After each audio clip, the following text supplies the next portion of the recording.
जय श्री राम। मेरे प्रिय मित्रों, इस वीडियो में मैं राष्ट्रीय स्वयंसेवक संघ, जो भारत का नहीं विश्व का एक महान संगठन है, उस संगठन के अंतर्गत उसकी रचना में 6 उत्सव मनाए जाते, उन उत्सवों के बारे में थोड़ी थोड़ी चर्चा करता हूं कि संघ इन उत्सवों को क्यों मनाता है।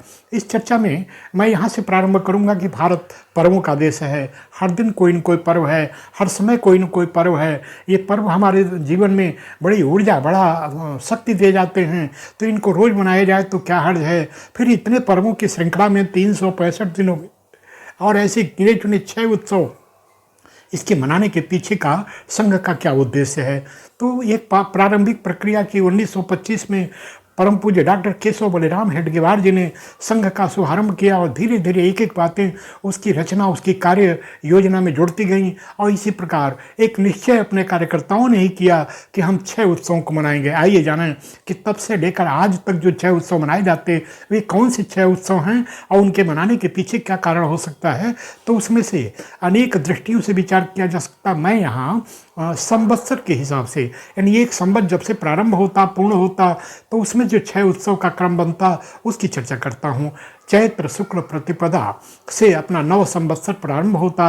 वह पहला दिन है और वह पहला दिन अनेक दृष्टियों से महत्वपूर्ण है। उस दिन सभी प्रकार के संवत्सर, जितने संवत्सर भारत में उपलब्ध हैं, उन सब का शुभारंभ उस दिन से होता। कभी मैं इन उत्सवों की विस्तृत चर्चा अलग अलग करूँगा, लेकिन यहाँ केवल 6 की नाम गणना मात्र करना है। तो नव संवत्सरों के प्रारंभ होने का दिन हिंदू ऐसे अपने नव संवत्सर को मनाते हैं। यह वर्ष प्रतिपदा है और हम कार्यकर्ताओं, स्वयंसेवकों के लिए एक बड़ा गौरवशाली दिन है। इसी दिन संघ के संस्थापक परम पूज्य डॉक्टर केशव बलिराम हेडगेवार का प्राकट्य दिवस, जन्म दिवस भी है। तो इस रूप में ये हमारे लिए पर्व बड़ा महत्वपूर्ण हो जाता। हम बड़े उमंग उत्साह के साथ इस पर्व को मनाते हैं। अपने कार्यकर्ता स्थान स्थान पर भगवान राम, भगवती दुर्गा, इन सब का प्राकट्य और इनकी पूजा अर्चना करके और अपने जीवन के इस नए वर्ष का शुभारंभ करते हैं।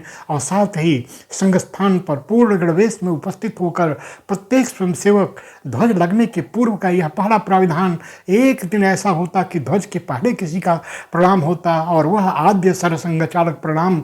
एक कार्यकर्ता यदि एक दिवस इसकी प्रतीक्षा करता रहता है कि कब वर्ष प्रतिपदा आएगी और कब हम यह आद्य सरसंघ चालक प्रणाम करेंगे, और इस दिन अपने संघ संस्थापक को नमन कर और एक कार्यकर्ता अपने को धन्य पाता है। यह पहला उत्सव, वर्ष प्रतिपदा। दूसरा उत्सव जो है ज्येष्ठ शुक्ल त्रयोदशी। इस दिन को हम 2 नामों से जानते, हिंदू पद पातशाही छत्रपति शिवाजी महाराज का राज्याभिषेक, या हिंदू पद पातशाही हिंदू साम्राज्य दिवस। अनेक नामों से यह पर्व महाराष्ट्र में तो विशेष रूप से, लेकिन पूरे भारत में मनाया जाता। छत्रपति शिवाजी महाराज की जय हो, उनकी भवानी तलवार, उनकी माता जीजाबाई को नमन। छत्रपति शिवाजी का व्यक्तित्व जितना हमारे शरीर में ऊर्जा दे जाता, शायद ही कोई ऐसा प्रसंग हो। ऐसे छत्रपति शिवाजी महाराज से संबंधित 25-30 वीडियो मैंने अपने चैनल पर डाले हैं। यहाँ मैं छत्रपति शिवाजी महाराज के केवल उस गुण की चर्चा करता हूँ, एक बार नहीं 2 बार। अपने पुरुषार्थ से उन्होंने और अपने गुरु दादा, ऐसे आध्यात्मिक पुरुष समर्थ गुरु रामदास की प्रेरणा से सारे किलों को, सारे साम्राज्य को विधर्मियों से दोबारा प्राप्त कर लिया। और ऐसे में बचपन से उन्होंने लड़ाई लड़ना शुरू किया था, लगातार लड़ाई लड़े थे। ऐसे में ये हुआ कि इस समय हमारा एक हिंदू राजा होना चाहिए, हमारा हिंदू साम्राज्य होना चाहिए। ऐसे में काशी के महान विद्वान गागा भट्ट को बुला और उनके देखरेख में एक राज्याभिषेक का क्रम प्रारंभ होता है। छत्रपति शिवाजी महाराज का अभिषेक होता है, उन्हें राजा बनाया जाता है। बड़े गर्व से सब लोग अनुभव करते हैं कि हमारा भी एक राजा है, और इस रूप में यह दिन बड़ा गौरवशाली है। एक हिंदू राजा जो लगातार एक दास्ता की, संघर्ष की प्रक्रिया से निकलने के बाद एक सुंदर अवसर आया कि हम अपने एक हिंदू राजा को पाए, छत्रपति शिवाजी महाराज को पाए। छत्रपति शिवाजी महाराज के राज्याभिषेक को हम स्वयंसेवक भी बड़े गर्व से और एक द्वितीय उत्सव के रूप में मनाते हैं। तीसरा उत्सव आषाढ़ पूर्णिमा। आषाढ़ शुक्ल पक्ष के अंतिम दिन यानी पूर्णिमा को व्यास पूर्णिमा कहा जाता। हमारे हिंदू धर्म ग्रंथों में, वाङ्मय में इस आषाढ़ पूर्णिमा का बड़ा महत्व है। यह यद्यपि वेद व्यास महर्षि वेद व्यास के प्राकट्य का दिन है, लेकिन इस चीज़ को गुरु पूर्णिमा कहा गया, आदि गुरु के रूप में उन्हें माना गया और सभी गुरुओं को नमन, ऐसे आषाढ़ पूर्णिमा को ऐसे नमन किया जाता। चातुर्मास का प्रारंभ होता, सभी संत जन ऐसे विद्वान अपने अपने स्थान पर इस वर्षा काल में रुककर और अपनी साधना, अपने ज्ञान, अपनी पूजा पाठ अर्चना को आगे बढ़ाते। ऐसी व्यास पूर्णिमा, आषाढ़ पूर्णिमा, गुरु पूर्णिमा, इस दिन संघ के स्वयंसेवक गुरु के नाते जो हमने परम पवित्र भगवत ध्वज को स्वीकार किया, उसकी विशेष रूप से पूजा अर्चना करते हैं।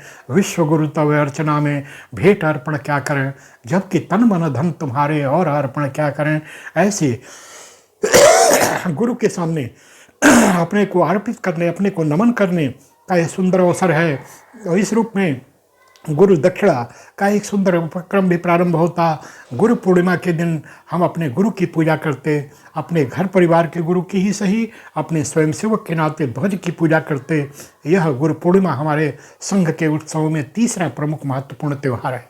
चौथा, रक्षाबंधन, यानी गुरु पूर्णिमा से ठीक एक माह बाद श्रावण की पूर्णिमा, जिस रक्षाबंधन का महात्मा अनेक प्रकार से है। इंद्र को उनकी पत्नी ने राखी बांधा, ऐसे लक्ष्मी ने दैत्यराज बलि को राखी बांधा और उनसे विष्णु को प्राप्त किया। और इस प्रकार एक नाना प्रकार उपलब्ध द्रौपदी ने भाई को राखी बांधा, रक्षा हुई। और इस नाना प्रकार के क्रमों के बाद जिससे भी जिसको भी रक्षा की अपेक्षा होती वह राखी बांधता। ऐसा एक महत्वपूर्ण पर्व जिस दिन शिष्य गुरु शिष्य को ऐसे लोग ये भ्रांति कहीं लेकर चलते कि केवल भाई बहन का ये पर्व है। ऐसा नहीं, यहाँ जिससे भी जिसको रक्षा की अपेक्षा होती वह इस पर्व को इसी रूप में मनाता। मैंने कहा ना कि जब देवासुर संग्राम के लिए देवराजेंद्र चले हैं तो उनकी पत्नी ने और उनको राखी बांधा है। जब द्रौपदी के चीरहरण का प्रसंग, तो उसके पूर्व ऐसे द्रौपदी ने अपने भाई कृष्ण को राखी बांधा है। माता लक्ष्मी ने, यानी वामन अवतार के समय जो बलि ने विष्णु भगवान को प्राप्त कर लिया था, उनसे बहन के रूप में जाकर के अपने पति विष्णु को मुक्त कराई हैं। एक नाना रूप होते, जिसकी जितनी अपेक्षा होती है। अपने स्वयंसेवक, अपने पहाड़ के लोग अपने वृक्षों को राखी बांधते। ऐसे सजीव निर्जीव जिसको भी कहें, सबको आस्था का केंद्र मानकर यह पर्व मनाया जाता। हम स्वयंसेवक भी यह रक्षा का पर्व बंधुता के लिए, भाव के लिए, एक दूसरे से एक दूसरे की रक्षा और सबके संरक्षण के लिए इस महान पर्व को मनाते। ऐसा रक्षाबंधन। रक्षाबंधन के बाद का जो पर्व आता वह विजयादशमी। विजयादशमी यह शक्ति का पर्व है, माता दुर्गा की आराधना का पर्व है, प्रभु श्री राम की आराधना का पर्व है। यह शक्ति पूजन या शस्त्र पूजन का महत्व का दिन है। नाना प्रकार से इस उत्सव को मनाते। हम स्वयंसेवक विजयादशमी को इस रूप में मनाते कि इसी दिन परम पूज्य डॉक्टर जी ने अपने महान संगठन का शुभारंभ किया। यूँ उत्तरोत्तर इसकी प्रक्रिया में अनेक बातें जुड़ती गई, लेकिन हाँ, एक संगठन आज से प्रारंभ हुआ। ऐसी घोषणा के साथ यह विजयादशमी हमारा संगठन का प्रारंभ का दिन है। इस रूप में विजयादशमी मनाई जाती है। और मैं इस अंतिम पर्व के रूप यानी मकर संक्रांति समरसता का पर्व है। भारत नहीं, विदेश तक की धरती पर यह पर्व अतीव उल्लास के साथ मनाया जाता। नाना नाम है, नाना विधि विधान है। शायद इतनी विविधता किसी एक पर्व में हो ही नहीं सकती। क्या उत्तर, क्या भारत के हर प्रांत में, भारत से समवर्ती ऐसे सभी अन्य देशों में यह पर्व बड़े उल्लास के साथ मनाया जाता। कहीं मकर संक्रांति, कभी मकरायण, कहीं उत्तरायण, कहीं उत्तरायणी, कहीं बिहू, कहीं संक्रांति, कहीं पोंगल, ऐसे अनेक रूपों में यह मकर संक्रांति मनाई जाती। यह समरसता का पर्व है। यह अपने बंधुओं को जोड़ने का पर्व है। मुझे ठीक से स्मरण है कि गुरु गोरक्षनाथ की पावन धरती गोरखनाथ, जहाँ मेरी लंबी साधना हुई, उस गोरखनाथ के मंदिर के में मकर संक्रांति के दिन पूजा होती। हर गृहस्थ अपनी खिचड़ी से उस महान योगी के खप्पर को भरता।